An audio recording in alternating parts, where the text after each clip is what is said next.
look, you win 2 games, you win 3, you win 4 games in a row, you start to worry about how you're going to handle success. So this is not a first-time conversation with our football team. They have handled success early in the season, and they have shown that they understand that if they don't prepare the right way, that they're lose. We're not good enough to not prepare properly, and I think they know that.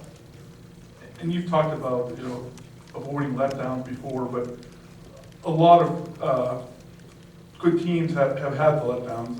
Lou Holtz was, I think, 10-0 when beat Florida State here, lost next week to Boston College. A decade ago, this last team was 8-0, had a tough game with Florida State, lost to Boston College. Now, they pulled the green jerseys out to try to make sure they didn't have the letdown. Is there anything special you can do to make sure that that doesn't happen this time? Well, first, history will have no effect on how this team plays. What will affect how this team plays is how they prepare during the week, and that is what I can control, and that's what our players can control. So our focus is on what we can control. If we don't prepare well, we don't have a good week, then that's going to spill into how we play on Saturday. I think secondly, for us, more than anything else, is that you can prepare well, but if you're not going to play a tough brand of football, mentally and physically, then you can lose every week that you play. So I go back to the 2 things. 1, let's take care of what we can control. And 2, let's exhibit the habits that we've used all week and all year to be the guide for what happens on Saturday.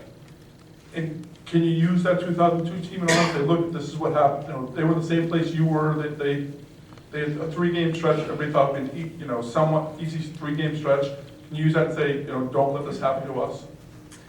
I really don't. I really focus strictly on the guys that are in the room and how we prepare them. I do not use history lessons as much as I want them to realize what it takes to win week in and week out. And look, there'll be enough of that out there for it to kind of get to them. I don't know that for me is going to change the way we prepare. Last one for me, different sort of playing at Notre Dame Stadium in a way. The games at Notre Dame Stadium have all been close, and the ones away have all been, in the end, by larger margins. Have you looked at that and seen, is there a reason why that's happening, or is it just coincidence? I mean, there's a lot of layers to the question. I don't want to make more out of it. I think teams that come into Notre Dame Stadium play their very, very best. We have to match that intensity, and we have to do it, each and every weekend, because it is a battle. There's no question. But our players know that, and we're in the process of understanding how important it is to prepare even for our home games in the same fashion. It's at home. It's easier. You're sleeping in your own bed. But our guys know that they have to play with a lot of energy at home as well.